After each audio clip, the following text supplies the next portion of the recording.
শুরুতেই একটা বিষয়ে ভাবা যাক, এমন একটা ঐতিহাসিক ঘটনা যা গত ১৪০০ বছর ধরে গবেষক আর ঐতিহাসিকদের রীতিমতো ভাবিয়ে তুলেছে। আজকের এই বিশ্লেষণে আমরা ইতিহাসের এমন এক অধ্যায়ে প্রবেশ করতে যাচ্ছি যেখানে মিশে আছে গভীর শোক, অটুট মর্যাদা আর অবিশ্বাস্য এক মানসিক শক্তি। এটা নিছকই কোনো পুরনো গল্প নয়, এটা এমন এক নীরবতার আখ্যান যার প্রতিধ্বনি আজকের দিনেও সমানভাবে শোনা যায়। চলুন আর কথা না বাড়িয়ে সরাসরি এই রহস্যের গভীরে যাওয়া যাক আর বোঝার চেষ্টা করি পর্দার আড়ালে আসলে কি ঘটেছিল সে সময়। মূল প্রশ্নটা হলো কেন? কেন একজন অত্যন্ত সম্মানিত, সর্বজন স্বীকৃত এবং প্রভাবশালী ঐতিহাসিক ব্যক্তিত্বকে রাতের অন্ধকারে সম্পূর্ণ গোপনে দাফন করা হলো? ব্যাপারটা কিন্তু যে কাউকেই অবাক করার মতো। সাধারণত এত বড় মাপের কোনো মানুষের বিদায় বেলায় মানুষের ঢল নামে প্রকাশ্যে শোক পালন করা হয়, তাই না? কিন্তু এখানে চিত্রটা একেবারেই উল্টো। রাতের অন্ধকার, চারিদিকে পিনপতন নীরবতা আর চূড়ান্ত এক গোপনীয়তা। এই প্রশ্নের উত্তর পেতে হলে ইতিহাসের ঠিক সেই সময়টাতে ফিরে যেতে হবে। পর্ব ১, এক ঐতিহাসিক রহস্য। এখানে সবচেয়ে চমকপ্রদ দিকটা হলো এই অসাধারণ পরিচয়। ফাতিমা বিনতে মোহাম্মদ সাল্লাল্লাহু আলাইহি ওয়াসাল্লাম, যিনি শুধু নবী মোহাম্মদ সাল্লাল্লাহু আলাইহি ওয়াসাল্লামের আদরের কন্যাই ছিলেন না, তাকে আখ্যায়িত করা হয়েছিল জান্নাতের নারীদের নেত্রী হিসেবে। নবীজি তাকে কতটা ভালোবাসতেন তা তো সবারই জানা। তৎকালীন সমাজে তার সম্মান আর মর্যাদা ছিল আক্ষরিক অর্থে বর্ণনাতীত। আর ঠিক এখানেই সবচেয়ে বড় ধাক্কাটা লাগে। এত বড় মাপের একজন মানুষ, যাকে সবাই এত ভালোবাসত, এত সম্মান করত, তার দাফন কেন এতটা নীরবে হলো? তার এই বিশাল পরিচয়টাই কিন্তু এই নীরব দাফনটিকে ইতিহাসের অন্যতম বড় একটা রহস্যে পরিণত করেছে। দাফন প্রক্রিয়ায় কি অস্বাভাবিকতা ছিল চলুন একটু মিলিয়ে দেখি। প্রথমত, তাকে মধ্যরাতে একদম নীরবে দাফন করা হয়েছিল। দ্বিতীয়ত, তার কোনো প্রকাশ্য জানাজা বা শেষকৃত্য হয়নি। আর তৃতীয়ত, সে সময়ের অধিকাংশ পরিচিত মুখ সেখানে অনুপস্থিত ছিলেন। এখানে সবচেয়ে গুরুত্বপূর্ণ পয়েন্টটি হলো, এগুলো কিন্তু মোটেও কোনো দুর্ঘটনা ছিল না। এই প্রতিটি বিষয় ছিল সুনির্দিষ্ট আর নিখুঁতভাবে পরিকল্পিত। এগুলো ইতিহাসের এমন কিছু সূত্র যা গভীরভাবে ভাবতে বাধ্য করে যে সেই সময় আসলে কি চলছিল। পর্ব ২, এক নজিরবিহীন শোক। ঘটনাগুলোর সময়কাল বা টাইমলাইনটা একটু লক্ষ্য করলেই বোঝা যায় সবকিছু কতটা দ্রুত ঘটেছিল। প্রথমে নবী মোহাম্মদ সাল্লাল্লাহু আলাইহি ওয়াসাল্লামের ওফাত, আর ঠিক এর পরপরই ফাতেমা রাজিয়াল্লাহু আনহার জীবনে নেমে আসে এক গভীর শোক।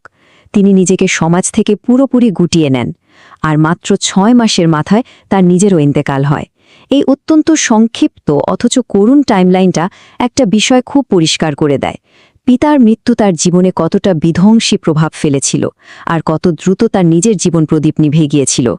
আল্লাহর রাসূলের মৃত্যুর চেয়ে কোনো কিছুই আমাকে বেশি কষ্ট দেয়নি। কথাগুলোর গভীরতা একবার ভাবা যাক। এগুলো নিশ্চক কোনো সাধারণ বাক্য নয়, এটি একটি হৃদয়বিদারক আর্তনাদ। অন্য সবার চেয়ে তার শোক প্রকাশের ধরনটা ছিল একেবারেই আলাদা। তিনি এমনভাবে ভেঙে পড়েছিলেন যা আসলে ভাষায় প্রকাশ করা খুবই কঠিন। আর এই শোকের তীব্রতাই মূলত পরবর্তী ঘটনাগুলোর পটভূমি তৈরি করেছিল। সেই অভূতপূর্ব শোক কীভাবে দৈনন্দিন জীবনে প্রতিফলিত হয়েছিল তা অত্যন্ত স্পষ্ট। তিনি হাসা পুরোপুরি বন্ধ করে দিয়েছিলেন। শুধু তাই নয়, তিনি নির্দিষ্ট কিছু ব্যক্তির সাথে কথা বলা বন্ধ করে দেন। তার এই পরিবর্তনগুলো বুঝিয়ে দেয় যে এই শোক শুধু একজন পিতা হারানোর শোক ছিল না, এর সাথে আরও অনেক কিছুই জড়িত ছিল। আর পরিশেষে মাত্র ৬ মাসের মধ্যেই তিনি এই পৃথিবী থেকে চিরবিদায় নেন। এই প্রতিটি পদক্ষেপ তার গভীর মানসিক যন্ত্রণার এক নীরব কিন্তু জোরালো বহিঃপ্রকাশ। পর্ব ৩, শেষ ইচ্ছাসমূহ। তার শেষ ইচ্ছাগুলো ছিল অত্যন্ত সুনির্দিষ্ট। তিনি চেয়েছিলেন মধ্যরাতে সম্পূর্ণ গোপনে যেন তাকে দাফন করা হয়। তিনি স্পষ্টভাবে নির্দেশ দিয়েছিলেন, যারা তাকে কষ্ট দিয়েছে বলে তিনি মনে করতেন, তারা যেন কোনোভাবেই তার জানাজায় উপস্থিত না থাকে। এছাড়াও তিনি এমন একটি বিশেষ খাটিয়া বা কফিন তৈরি করতে বলেছিলেন যা মৃত্যুর পরও তার শরীরের আকৃতি সম্পূর্ণ ঢেকে রাখবে। এই দাবিগুলোকে কোনোভাবেই সাধারণ ইচ্ছা বলা যায় না, তাই না? এগুলো ছিল অত্যন্ত ভেবেচিন্তে নেয়ার সিদ্ধান্ত এবং এক একটি শক্তিশালী বার্তা। আর ঠিক এখানেই সামনে আসে সেই সবচেয়ে গুরুত্বপূর্ণ প্রশ্নটি, কেন কেন তিনি এই নির্দিষ্ট শর্তগুলোর অনুরোধ করেছিলেন? কী কারণে একজন মানুষ মৃত্যুর আগে এমন কঠোর আর গোপনীয়তার আশ্রয় নিতে চান? এই প্রশ্নের উত্তর খুঁজতে হলে আবেগের ঊর্ধ্বে উঠে ঐতিহাসিক প্রেক্ষাপটগুলোকে বস্তুনিষ্ঠভাবে বিশ্লেষণ করতে হবে। পর্ব 4 প্রতিরোধ হিসেবে নীরবতা। ঐতিহাসিক বিবরণগুলো থেকে জানা যায়, নবী সাল্লাল্লাহু আলাইহি ওয়াসাল্লামের ওফাতের পর যে পরিবর্তনগুলো এসেছিল তা তাকে গভীরভাবে ব্যথিত করেছিল। বিবরণ অনুযায়ী তার সামনে কিছু দরজা বন্ধ হয়ে গিয়েছিল। তিনি অনুভব করেছিলেন যে তাকে তার কিছু অধিকার থেকে বঞ্চিত করা হয়েছে এবং সেই সময় নেয়া কিছু সুনির্দিষ্ট পদক্ষেপে তিনি কষ্ট পেয়েছিলেন। এখানে বলে রাখা ভালো, এই বিশ্লেষণে কোনো পক্ষ নেওয়া হচ্ছে না, বরং ইতিহাস যা বলছে তা একদম সরাসরি তুলে ধরা হচ্ছে। তার এই নীরবতা এবং গোপনীয়তা মূলত সেই যন্ত্রণারই একটি সুস্পষ্ট প্রতিক্রিয়া ছিল। এখানে প্রতিরোধের দুটো ভিন্ন পদ্ধতি লক্ষ্য করা যায়। একদিকে রয়েছে ঐতিহ্যবাহী প্রতিবাদ, যেমন উচ্চস্বরে ভাষণ দেয়া বা কোনো প্রকাশ্য সমাবেশ করা, আর অন্যদিকে রয়েছে ফাতিমা রাদিয়ার পছন্দ। তিনি বেছে নিয়েছিলেন নিজেকে গুটিয়ে নেওয়াকে, নিজের মর্যাদাকে অক্ষুণ্ণ রাখাকে এবং চূড়ান্ত নীরবতাকে। তিনি কোনো রাজনৈতিক বক্তৃতা দেননি, বরং তার জানাজা কে পড়বে, কখন তাকে দাফন করা হবে, এই বিষয়গুলো নিয়ন্ত্রণের মাধ্যমে এক নীরব কিন্তু অত্যন্ত জোরালো প্রতিরোধের দৃষ্টান্ত স্থাপন করেছিলেন। পর্ব 5 এক চিরস্থায়ী উত্তরাধিকার। মুহূর্তটার কথা একবার ভাবা যাক। তার স্বামী আলী রাদিয়াল্লাহু তাআলা এই বিশাল এবং ভারী দায়িত্বটি নিজের কাঁধে তুলে নিয়েছিলেন, যিনি সারা জীবন তার পাশে ছিলেন। মৃত্যুর পরও তিনি তার মর্যাদাকে কঠোরভাবে রক্ষা করেছিলেন। আলী রাদিয়াল্লাহু তাআলা মধ্যরাতে অত্যন্ত নীরবে তার জানাজা পড়ান এবং তাকে দাফন করেন। তিনি বৃহত্তর সমাজ বা সাধারণ মানুষকে এই বিষয়ে কিছুই জানাননি। ফাতিমা রাদিয়াল্লাহু তাআলার শেষ ইচ্ছা পূরণের জন্য এই নীরবতা বজায় রাখাটা সত্যিই ছিল এক অসীম সাহসিকতা আর ভালোবাসার প্রমাণ। 1400 প্রায় 1400 বছর পেরিয়ে গেছে, শতাব্দী পর শতাব্দী পার হয়েছে, কিন্তু আজ এত বছর পরও ফাতিমা রাদের কবরের সঠিক স্থানটি জনসাধারণের কাছে অজানা। এটা কিন্তু এ কারণে নয় যে মানুষ জায়গাটি ভুলে গেছে, বরং এ কারণেই যে তিনি নিজেই চেয়েছিলেন এটি গোপন থাকুক। এই লুক্কায়িত কবরটি ইতিহাসের পাতায় এক অমলিন স্মৃতি হয়ে রয়ে গেছে। আমাদের এই বিশ্লেষণের একেবারে শেষে এসে এই প্রশ্নটি সত্যি গভীরভাবে ভাবতে বাধ্য করে। 1400 বছর আগের একটা নীরবতা কিভাবে আজও দৃঢ় বিশ্বাসের একটি শক্তিশালী বিবৃতি হিসেবে প্রতিধ্বনিত হয়? ফাতিমারা এর কোনো উচ্চস্বরে প্রতিবাদের প্রয়োজন হয়নি। তার নীরবতাই আজ শতাব্দীর পর শতাব্দী ধরে সবচেয়ে বড় কথা বলছে। এটি আমাদের মনে করিয়ে দেয় যে মর্যাদা এবং নীতিবোধের শক্তিতে কখনো কখনো নীরবতাই হয়ে উঠতে পারে সবচেয়ে জোরালো কণ্ঠস্বর। ইতিহাসের অত্যন্ত গুরুত্বপূর্ণ আর চরম অস্থিরতাপূর্ণ একটা অধ্যায় হল মহানবীর ওফাতের ঠিক পরের সময়টা। একদিকে সদ্য প্রতিষ্ঠিত ইসলামী রাষ্ট্রকে টিকিয়ে রাখার এক বিশাল লড়াই, আর অন্যদিকে অভ্যন্তরীণ মানবিমান এবং তীব্র মনস্তাত্ত্বিক দ্বন্দ্ব। আজকের এই ঐতিহাসিক বিশ্লেষণে আমরা দেখব ঠিক কিভাবে প্রথম খলিফা আবু বকর এই বিশাল দ্বৈত সংকটের মোকাবেলা করেছিলেন। ইতিহাসের পাতায় একটা খুব গভীর রহস্য কিন্তু আজও রয়ে গেছে। একটা অত্যন্ত আকর্ষণীয় প্রশ্ন, মহানবীর অত্যন্ত আদরের কন্যার জানাজা কেন রাতে নিশ্ছিদ্র অন্ধকারে একদম গোপনে অনুষ্ঠিত হয়েছিল? এই একটা মাত্র ঘটনা সে সময়ের ভেতরের ফাটল আর অমীমাংসিত দ্বন্দ্বগুলোর দিকে সরাসরি আঙুল তুলে দেখায়।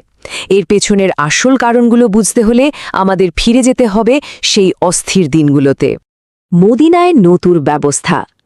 মহানবীর ওফাতের পরপরই মদিনার চিত্র কিন্তু সম্পূর্ণ বদলে যায়। সকিফা বনি সায়াদায় খলিফা হিসেবে আবু বকরের হাতে বয়াত গ্রহণ করা হলেও মদিনার বাতাসে তখনও এক অজানা অস্বস্তি আর চাপা উত্তেজনা। রাষ্ট্র পরিচালনার জন্য একটা নতুন ব্যবস্থা ঠিকই গড়ে উঠছিল, কিন্তু সবার মন থেকে তখনও বিদায়ের শোক আর ভবিষ্যতের সেই অনিশ্চয়তা মুছে যায়নি। সে সময়কারই বিভক্ত পরিস্থিতি খুব চমৎকারভাবে ফুটে ওঠে দুটো একেবারে বিপরীত চিত্র থেকে। একদিকে আছে মসজিদে নববী, যেটা তখন রাষ্ট্রের নতুন প্রশাসনিক কেন্দ্র হয়ে উঠেছে। সেখানে মানুষের আনাগোনা, নতুন রাষ্ট্র ব্যবস্থা গোছানোর তুমুল ব্যস্ততা। আর ঠিক তার বিপরীতেই রয়েছে বিবি ফাতিমার গৃহ, যেখানে বিরাজ করছে পিনপতন নীরবতা, শোকের ছায়া আর বনি হাশেম গোত্রের এক ধরনের বিচ্ছিন্নতাবোধ। এই দুটো চিত্র পাশাপাশি রাখলেই সেদিনের মদিনার ভেতরের মানসিক দূরত্বের একটা খুব পরিষ্কার ধারণা পাওয়া যায়। ইয়ামামা ও ভণ্ড নবী মদিনার এই অভ্যন্তরীণ টানাপোড়েনের মাঝেই বাইরের দিক থেকে ধেয়ে এলো এক বিশাল ধ্বংসঝড়। আরবের বিভিন্ন মরু অঞ্চল থেকে গোত্রগুলো হঠাৎ বিদ্রোহ করে বসল। তারা শুধু ইসলামী রাষ্ট্রের বিরুদ্ধেই দাঁড়াল না, অত্যন্ত স্পষ্টভাবে জাকাত দিতেও অস্বীকার করে বসল। ইসলাম যেন তখন কেবল মদিনার গুটি কয়েক গলির মধ্যে সীমাবদ্ধ হয়ে পড়ার বিশাল একটা ঝুঁকিতে পড়েছিল। এখানকার সবচেয়ে ইন্টারেস্টিং পয়েন্টটি হল মুসাইলেমা নামের এক ভণ্ড নবীর উত্থান। নজদের বুকে মাথা চাড়া দিয়ে ওঠা এই ব্যক্তি সাধারণ মানুষকে নিজের দিকে টানতে অদ্ভুত সব প্রলোভন দেখাতে শুরু করল। সে সোজা জাকাত মওকুফ করে দিল, ফজর ও এশার নামাজ বাতিল করল, এমনকি মদ আর ব্যভিচারকেও বৈধ ঘোষণা করে দিল। শুধু তাই নয়, সে নিজেকে নবী দাবি করে হাতি নিয়ে হাস্যকর সব ভুয়া আয়াত রচনা করল। আর সবশেষে সে 400 জনের এক বিশাল বাহিনী নিয়ে মদিনার দিকে অগ্রসর হওয়ার হুমকি পর্যন্ত দিয়ে বসল। এই চরম সংকটময় মুহূর্তে খলিফা আবু বকরের এক অভাবনীয় রূপান্তর আমরা দেখতে পাই। সাধারণত নরম আর শান্ত স্বভাবের মানুষ হিসেবে পরিচিত আবু বকর এই সময়ে একদম দৃঢ়চেতা এবং কঠোর যুদ্ধকালীন সেনাপতির রূপ ধারণ করলেন। তার একটা ঐতিহাসিক উক্তি থেকে এই অটল সংকল্পের প্রমাণ পাওয়া যায়। তারা যদি মহানবীকে দেওয়া উট বাঁধার একটা রশি দিতেও আমাকে অস্বীকার করে, তবে আমি তাদের বিরুদ্ধে যুদ্ধ করব। এই অটল সংকল্প নিয়েই তিনি আল্লাহর তলোয়ার খ্যাত খালিদ বিন ওয়ালিদকে সেনাপতি করে ইয়ামামার দিকে পাঠিয়ে দিলেন। মৃত্যুর বাগান।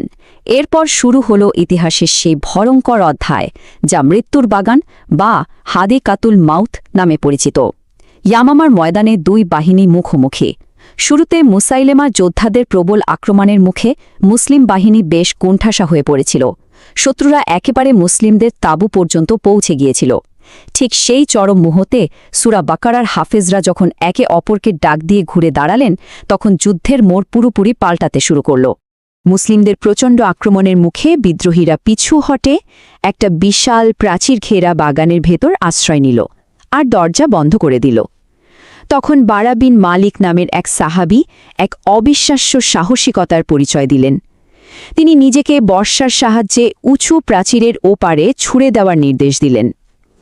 অসংখ্য আঘাত আর জখম হওয়ার সত্ত্বেও তিনি ভেতর থেকে দরজাটা খুলে দিলেন। এরপর ভেতরে যে তাণ্ডব চলল তা ছিল সত্যিই কল্পনাতীত। আর এখানেই ওয়াশি বিন হার্ব, যিনি একসময় মহানবীর চাচা হামজাকে হত্যা করেছিলেন, নিজের বর্ষা নিক্ষেপ করে সেই ভণ্ড নবী মুসাইলিমাকে হত্যা করার মাধ্যমে নিজের অতীতকৃত কর্মের এক বিশাল প্রায়শ্চিত্ত করলেন।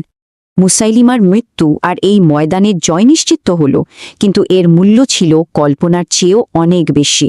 শুধু এই একটা যুদ্ধে 1200 সাহাবী শহীদ হয়েছিলেন। আর সবচেয়ে ভয়ঙ্কর ব্যাপারটা হল, এই শহীদদের মাঝে 700 জনই ছিলেন পবিত্র কোরআনের হাফেজ, যারা নিজেদের বুকে পুরো কোরআনকে ধারণ করে রেখেছিলেন। এত বিপুল সংখ্যক কোরআনের হাফেজ হারানোর এই অপূরণীয় ক্ষতি ইসলামী রাষ্ট্রের নীতি নির্ধারকদের গভীরভাবে ভাবিয়ে তুলল। এই বিরাট ট্র্যাজেডি হজরত উমরকে উপলব্ধি করালো যে এভাবে হাফেজরা শহীদ হতে থাকলে তো কোরআনের সংরক্ষণই হুমকির মুখে পড়বে। তার জোরালো পরামর্শে খলিফা আবু বকর অত্যন্ত সতর্কতার সাথে কোরআনকে বিক্ষিপ্ত অবস্থা থেকে একটা একক এবং পূর্ণাঙ্গ গ্রন্থের সংকলন করার আনুষ্ঠানিক উদ্যোগ গ্রহণ করলেন। ফাদাকের ঐতিহাসিক বিরোধ। বাইরের বিপদ যখন একটু শান্ত হল, তখন আমাদের আবার ফিরে আসতে হয় মদিনার ভেতরের সেই নিস্তব্ধ অথচ উত্তপ্ত পরিবেশে।